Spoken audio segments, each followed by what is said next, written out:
I administer the world's largest and most successful civilian intelligence gathering operation in the world, which makes me privy to an awful lot of information that none of you will ever see. And there's so much of it, I can never present it in a form that you would be able to look at it and digest it. So that puts a pretty big burden on me and the people who work with me in the intelligence service and in the CAGI News Service in order to digest this information, analyze it, and be able to present to you what we believe, and this is a subjective judgment, what you can digest and what you need to know at that particular time.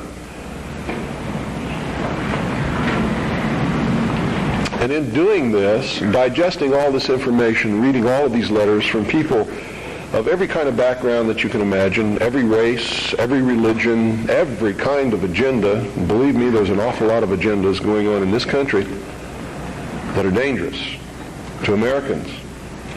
Being promoted by people who claim to be Americans, who claim to be patriots, and who claim to be doing the best for this country, including those who want to destroy it and bring about a one-world totalitarian socialist government. They sincerely believe in their heart they're doing the right thing for humankind.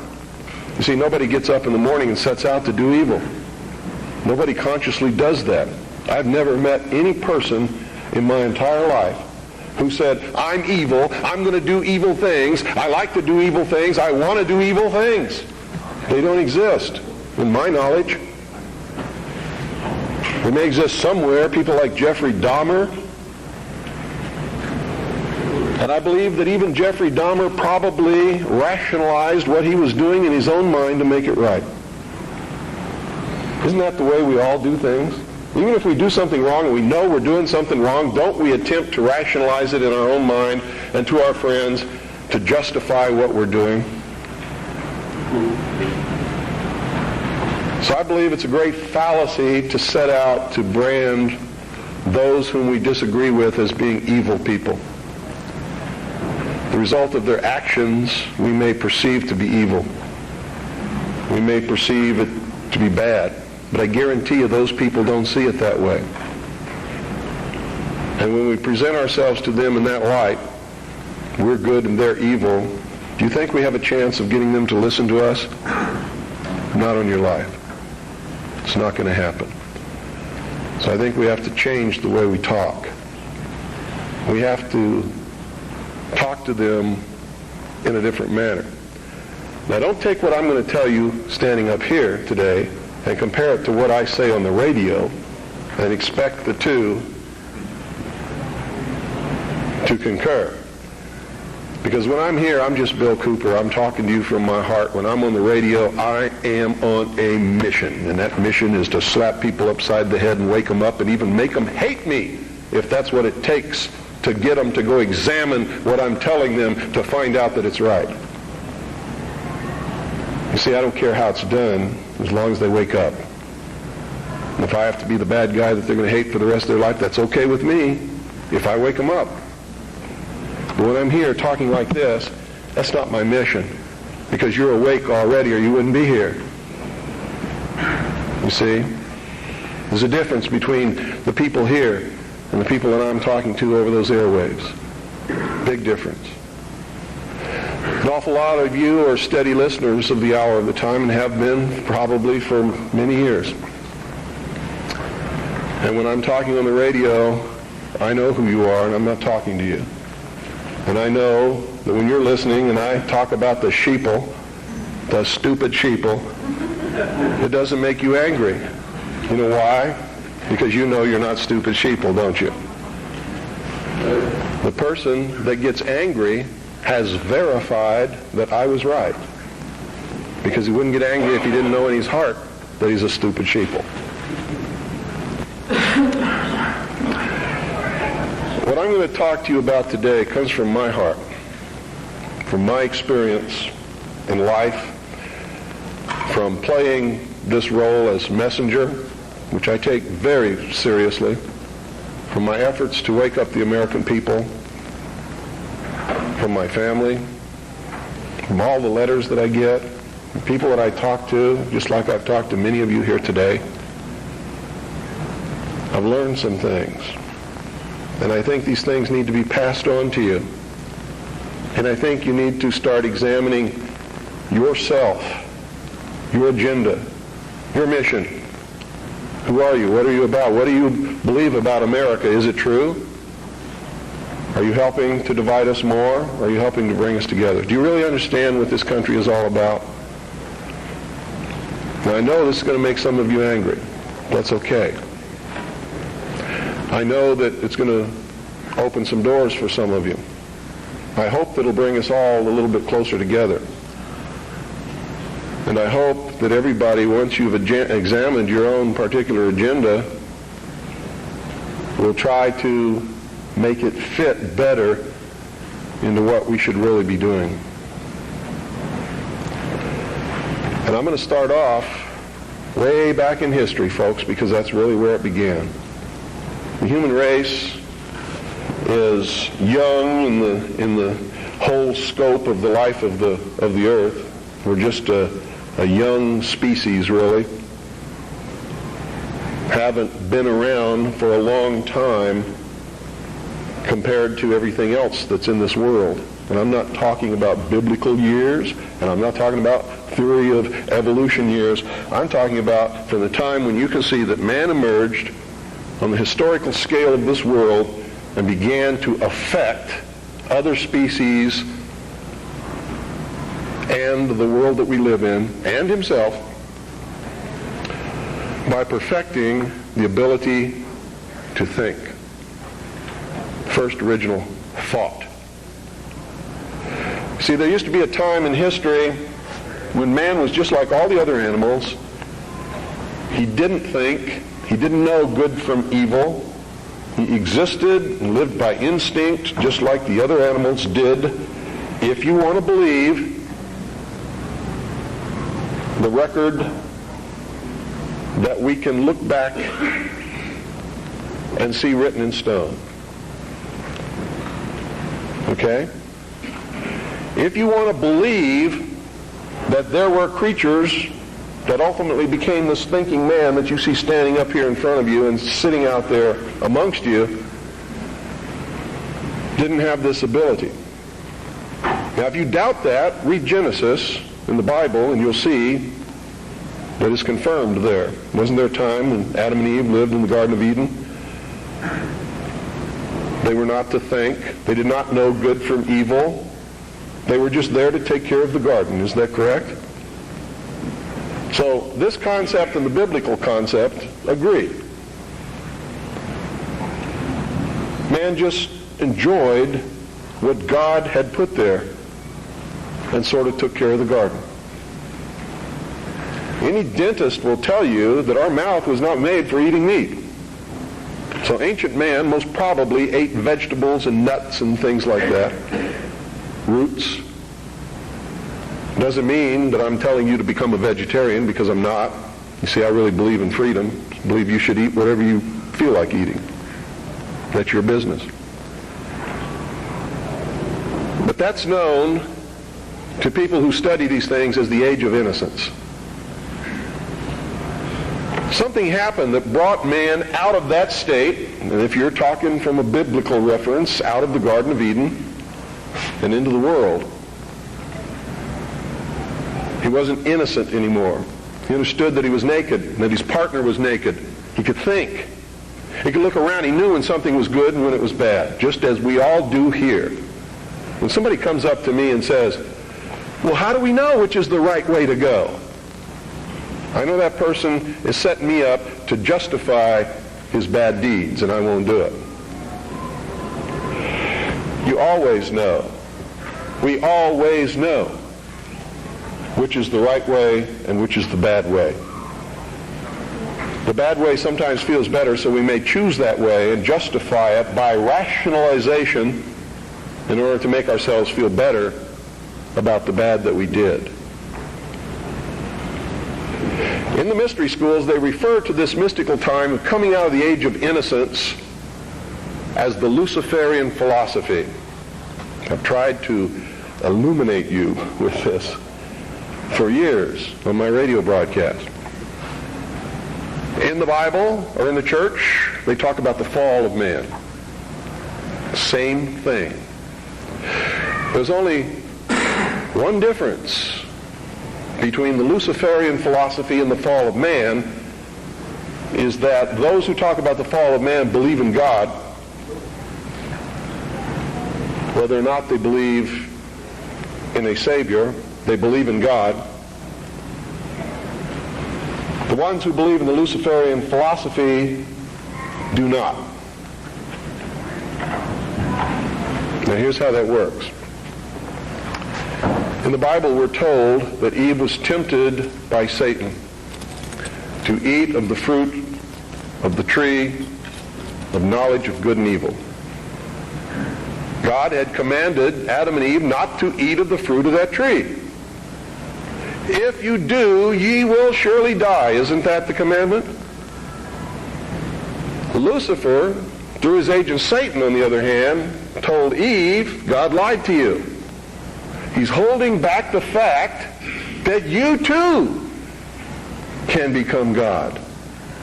But first you have to eat of the fruit of this tree. And if you do, you will surely not die, but shall become as gods.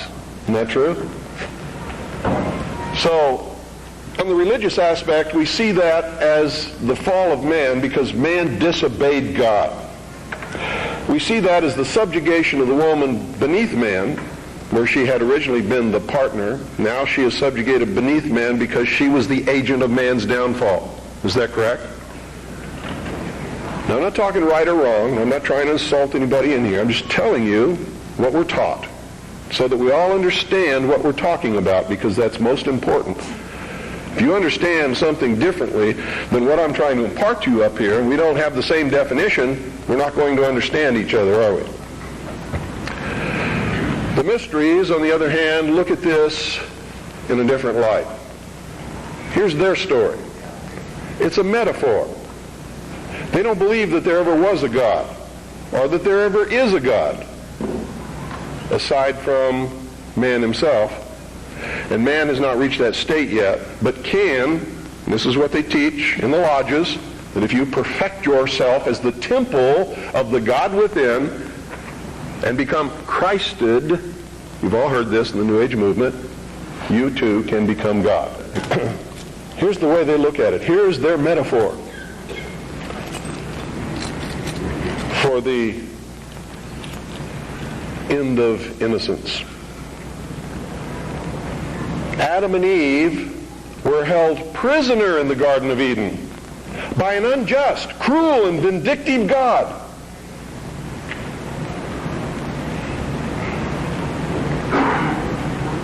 Until Lucifer, through his agent Satan, set man free from this garden by giving him the gift of intellect. Through the use of intellect, man will conquer the earth, will conquer nature, and will himself become God. It's taught in every Masonic temple in this land. Every secret brotherhood, every secret society, every mystical temple, every occult organization teaches the Luciferian philosophy. They do not believe in Lucifer. They do not believe in any entity called a devil, and they do not believe in God. It is a mistake for you to assume that they do. They are atheists in the strictest sense of the word. They are humanists. That's their religion. At the highest level, their goal is to create a world in which the adepts, the 1,000 points of light, working behind the veil to create the culmination of the great plan, can realize the ultimate happiness for mankind. That's why they don't oppose pornography. That's why they don't oppose certain crimes. That's why they say you should not be put in jail for the rest of your life for murder or anything else. There should be no death penalty, because it was a learning experience. And having gone through that learning experience, you're a better person now. This is what they teach. They believe punishment for these crimes is nothing more than vengeful retribution, which is wrong in their eyes.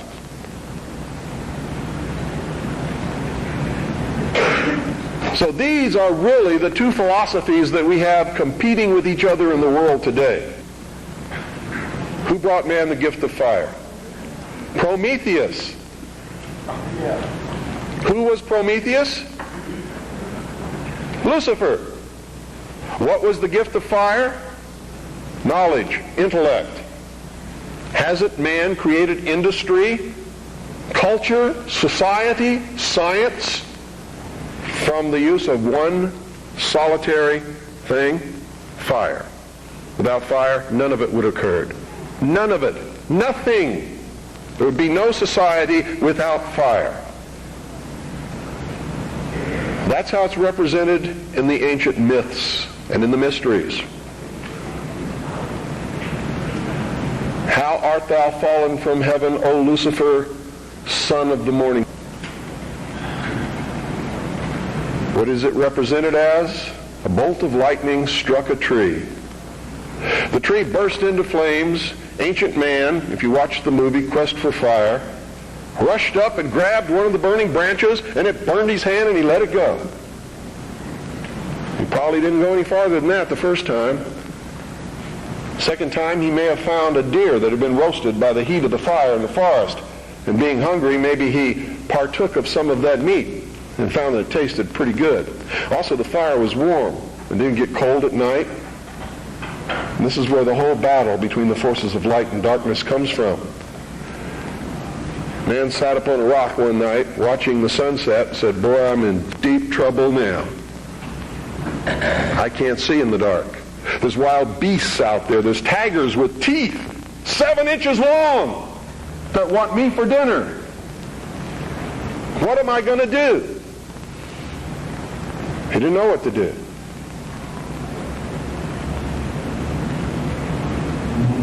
Neither would many of us put in that situation. But we would know one thing: we're in deep trouble. And so for a good part of his history, man sat huddled in the darkness in some place that made him feel secure, waiting to be saved. Now remember, folks, I'm not telling you what I believe. I'm telling you what is taught in the mysteries. I'm telling you what our enemies believe. Make no mistake about it, they are our mortal enemies. They want to see us wiped off the face of the earth.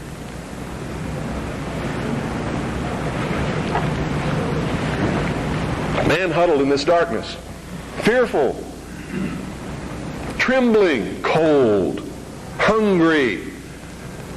And around about he could hear the beasts roaring. And sometimes they were roaring because they were after him.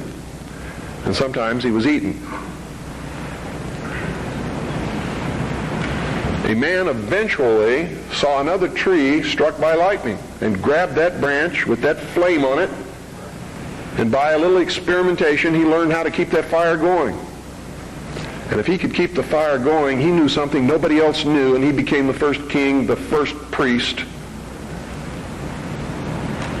the first scientist, all rolled into one. And he would burn this fire and keep it going. And other men in the cold of the night, wanting to escape from the terrors that were out there, would gravitate toward this glow. And they would see this man sitting there.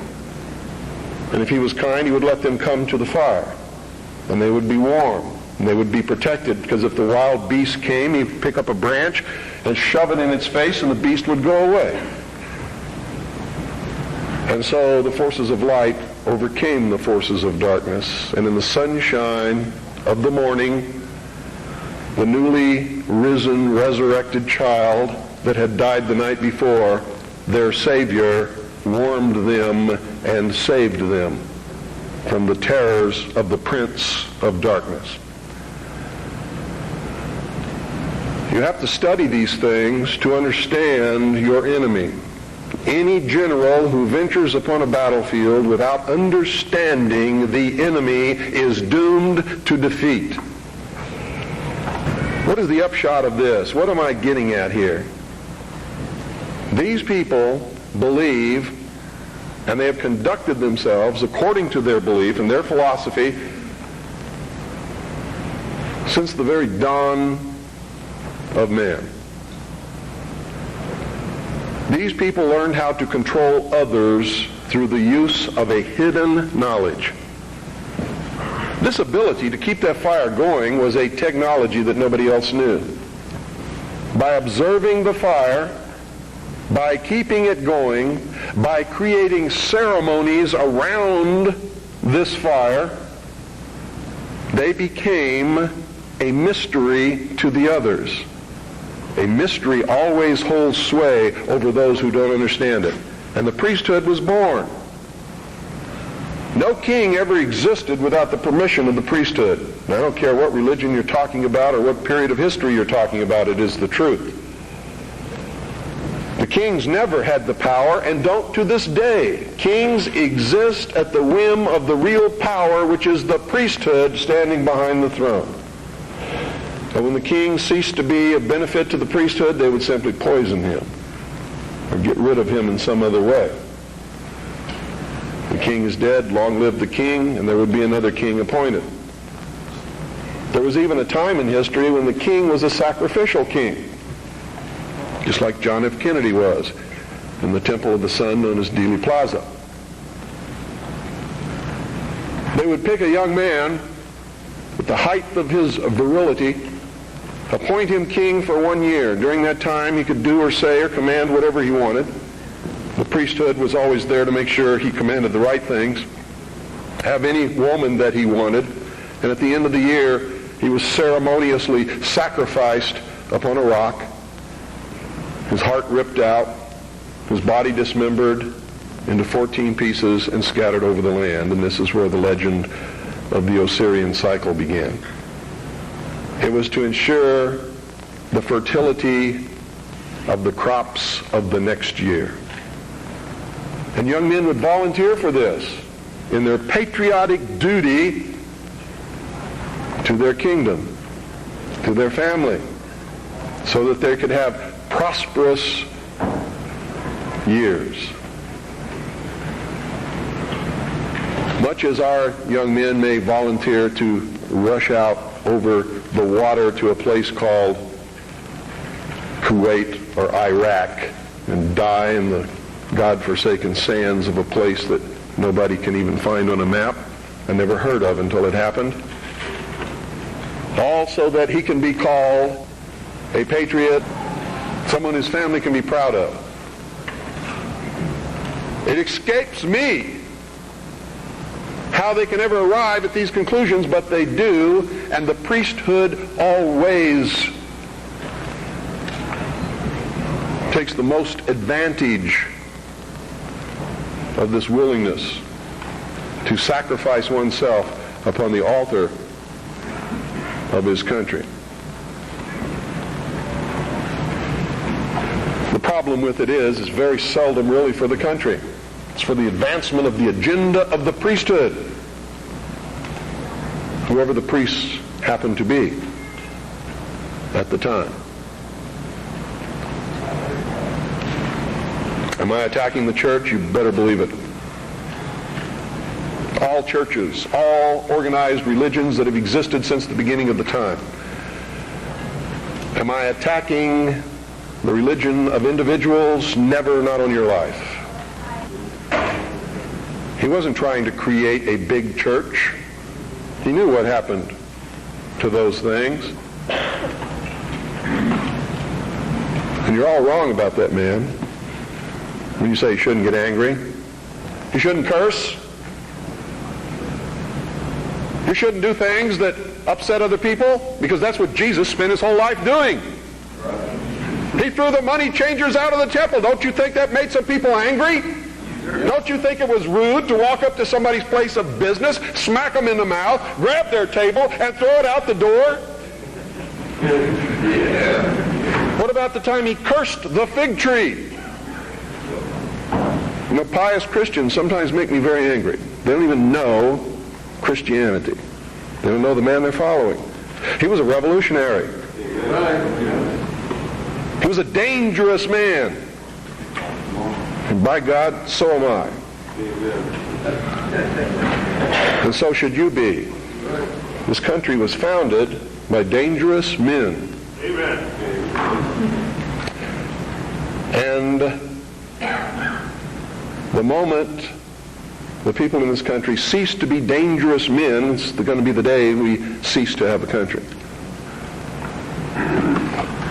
Their whole goal with this philosophy is to teach all men and women that the only end of life is to seek the utmost pleasure and happiness that you can get out of it, because when you die, there's nothing else. That's what they teach. That's what they want you to be. They don't want laws against sexual promiscuity. That's why they don't want families. That's why they don't want marriage. That's why they encourage homosexuality. There's a method to their madness.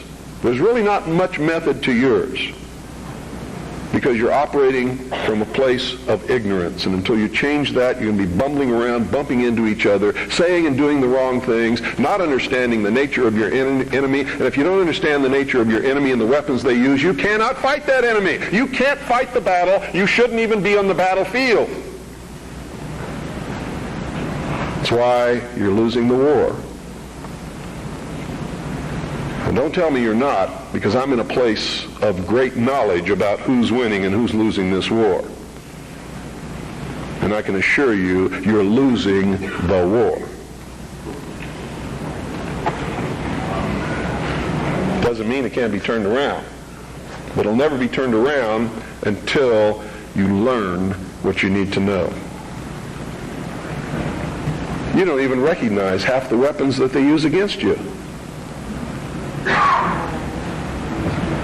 And some of them seem so insignificant that you don't even try. They want to create a world where everybody is happy all the time, doing all of the things that, if you're from a good religious upbringing, is wrong to do. If you're not from a religious upbringing, but you have a good brain and you understand the purpose of morals and ethics, it's still the wrong thing to do. If you're a thinking person. And then the priests had an army. Oh boy, weren't they happy with that? Their whole purpose throughout history has been to teach a small number of people how to become adept at controlling everyone else, and presenting their societies as desirable to the profane, so that you'll go knock on the door and say, hey, can I be a member and be initiated, with the promise of learning some great secret. What is that secret? The secret is what I have just told you this morning. The secret is how to control everybody else. And you never understand how to control everybody else until you get to the top of this pyramid of initiation. Most people never make it past the third step. All above that are carefully chosen and nurtured and taught. And Americans, for all these years, have been looking around for the enemy. They've never been able to find an enemy. So those who control them were able to control them even better by giving them an enemy. That's what Stalin and Churchill and Roosevelt determined at Yalta. Who was going to be the enemy post-war? Turned out to be Stalin. And there was going to be this phony Cold War, so that the population would never discover the real enemy. And I'm talking about the population of the Soviet Union as well as the rest of the world.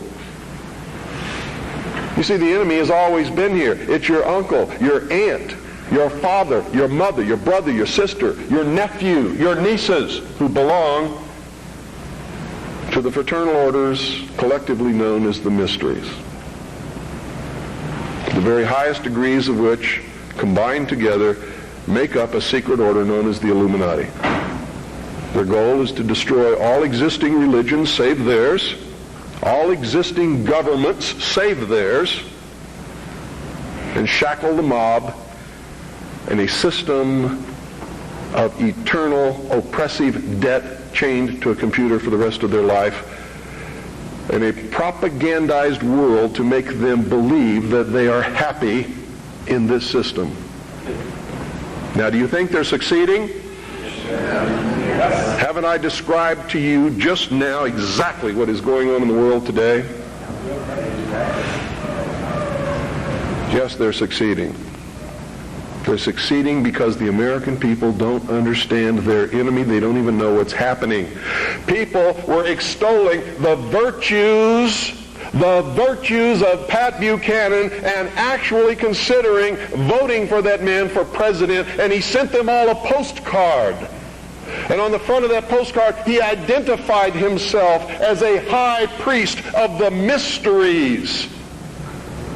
Because on the front of his Christmas cards that he sent to all of his followers was the penis of Osiris, the phallus, the obelisk, with a nice red bow tied around the base which represented the testes.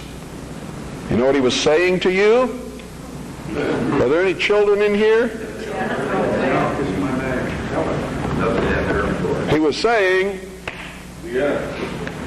he was laughing at you. And so was every other member of the Illuminati.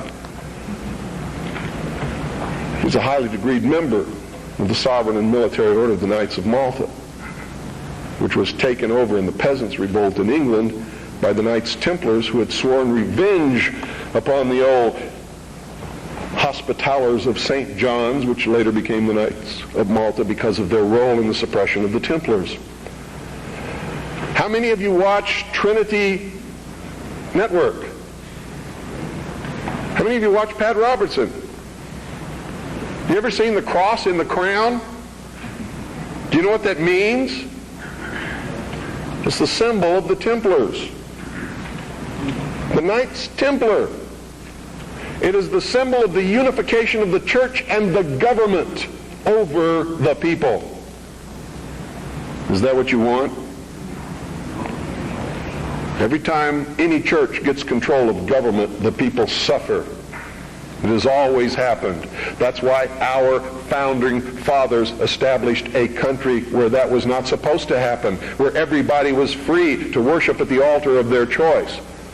And if you think they were all of one mind, you better think again. How many religions of the Protestant group do you think existed in this country when our founding fathers put together the Constitution? Over 1,500 different groups, all claiming they were right, teaching a different dogma, quoting Scripture to justify what they said, and everybody else was going to hell. So don't give me this Christian nation bullshit, because that's what it is. This nation reflected Christian values because the people who made up the government in the early days were Christian, but none of them agreed with each other, and they still don't today. They very seldom ever have. What do you mean by Christian? Seventh-day Adventist? Branch Davidian? You need to do some serious evaluating, some very serious checking out of agendas. You really want to take over the government and make it a theocracy? Because I'm going to tell you exactly what's going to happen if you do that. You're going to burn people at the stake who disagree with you. And if that happens, I'm going to have to take up arms all over again. And so will many of you, because you're going to be persecuted. You see? Because whichever one controls the government, you're going to have to conform to that teaching, and if you don't believe in it, you're a heretic. Do you understand what I'm talking about? What is our common bond truly? Freedom.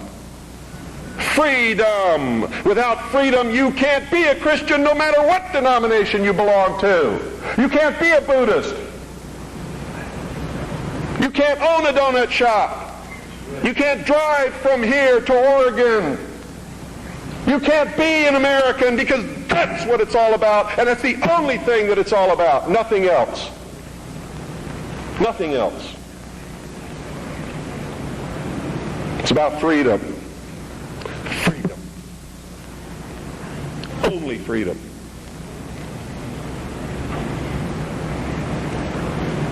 It means you have to let other people be free, even if they disagree with you. I had a tremendous admiration for the courage of those two communists who had the guts to walk up with their little communist sign and their communist flag. Two of them, young people, all alone, in that sea of America, militia, uniformed patriots. And I saw people who wanted to kill them.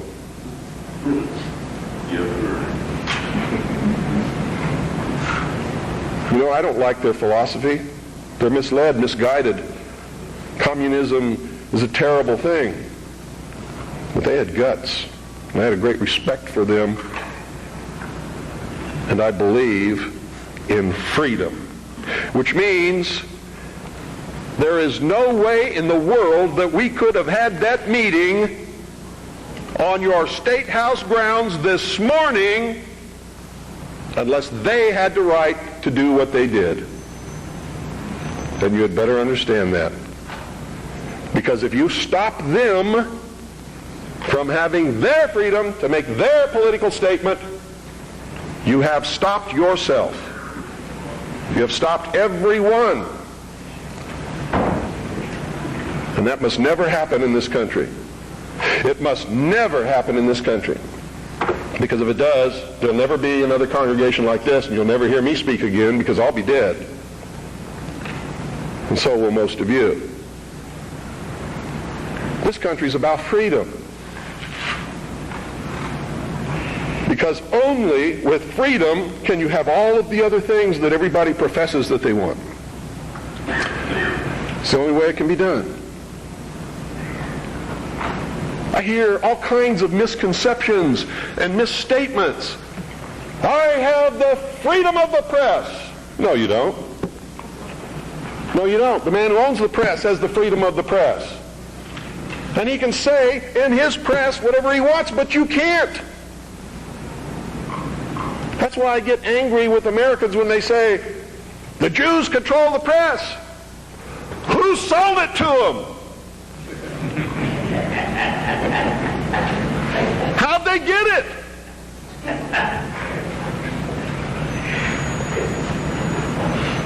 You want the press? Start a press. You want to be on the radio? Do it. But stop whining. Stop bitching. Stop complaining. That guy that owns the press, that's his press. He can do with it what he wants. Just like you do with your car what you want because it's your property. He doesn't owe you anything unless you've got a contract with his signature on it that says he will print what you say. If you can't produce that, he doesn't owe you anything. That's America. You know what's wonderful about America?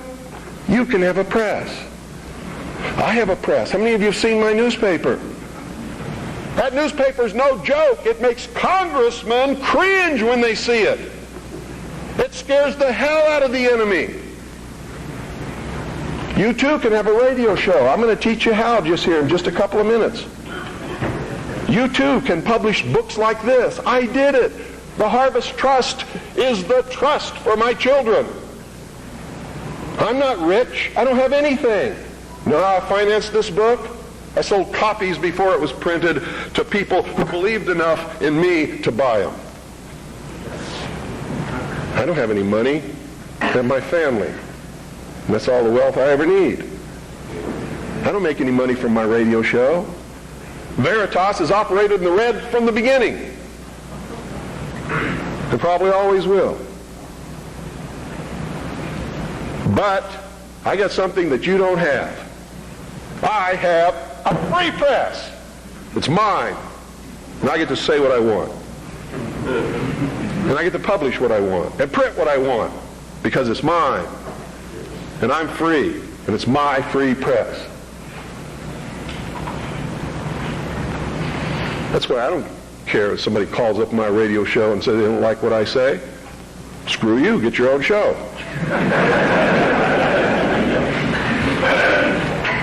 I don't care that they complain because I won't let them talk on my radio show. Screw you, get your own radio show. This is mine, belongs to me. I don't have any contract with you. I don't owe you anything. I was speaking in California one time. A lady stood up in the middle of the crowd and said, "You make me so angry. You're a terrible man. Why didn't you tell me this years ago?" She was lucky I was telling her then. I didn't owe her anything. But she blamed me because she didn't have the information that I was imparting to her on that day years ago. And I had it years before that. I didn't know how to do it. I would have. Oh, God, I would have. You don't really understand sometimes what a terrible burden it is to know some of the things that I know and try to wake people up and impart this knowledge to them and find out that they just have walls built in front of them. They want to be slaves.